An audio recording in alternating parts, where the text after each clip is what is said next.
বার্তা এক নজর। বুধবার ভোর রাত্রি, তখন পুরসুরার মানুষ ঘুমোচ্ছেন। রাস্তার আনাচে কানাচে পাহারা চলছে পুলিশের। ডিউটিতে ব্যস্ত পুরসুরা থানার ওসি শুভজিৎ দে এবং অন্যান্য আধিকারিকেরা। সন্দেহজনক একটি 4 চাকা গাড়ি দেখে দাঁড় করানো হয়। এরপর দরজা খুলতেই চক্ষু চড়ক গাছ। গাড়ির ভিতরে বস্তাবন্দি চোলাই মদ। এরপরে আরও একটি 4 চাকা, তাতেও চোলাই মদ। পুরসুরা থানার ওসি শুভজিৎ বাবুর তৎপরতায় পুরসুরার হরিহর থেকে 2500 লিটার চোলাই মদ উদ্ধার সহ 2 4 চাকা গাড়ি সিজ করা হয়। জানা যায়, সিঙ্গুর থানার বড় এলাকা থেকে ওই চোলাই পুরসুরার শ্যামপুরে নিয়ে যাওয়া হচ্ছিল বিক্রির উদ্দেশ্যে। তার আগেই পুলিশের জালে বন্দী। মোট 5 জনকে গ্রেপ্তার করে আরামবাগ আদালতে পেশ করল পুরসুরা থানার পুলিশ। এত লিটার চুলাই মদ উদ্ধার হলো।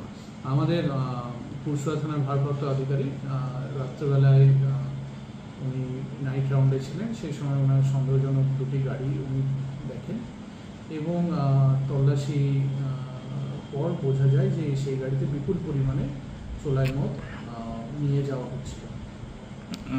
কত হাজার লিটার চুলাই মদ? 2500 লিটার মতন একদম পরিশুদ্ধ যে চোলাই মদ যেটা বিক্রি হয় সেটা। কোনখান থেকে নিয়ে আসছিল সেটা আমরা আরও জিজ্ঞাসাবাদ করে আমরা জানতে পারবো। ওদেরকে কোনখান থেকে অ্যারেস্ট করা হয়েছে? পুরসুরা থেকেই অ্যারেস্ট করা হয়েছে। কতজনকে মোটামুটি? 5 জনকে পাওয়া গেছে এবং 2টি 4 চাকার গাড়ি পাওয়া গেছে।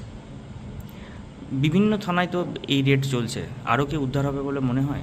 আমাদের তো এটা একটা বড় সাফল্য হলো, এটা ভীষণ বড় সাফল্য এবং এইটাতে আমরা আশা করছি যে যারা এই অবৈধ ব্যবসার সাথে যুক্ত তাদের সম্বিত ফিরবে এবং এর থেকে আমরা চাইছি যে তারা দূরে সরে আসুক। কেন কি এই 2500 লিটার কম নয়, প্রায় বাজার মূল্য প্রায় 5 লাখ টাকার উপর।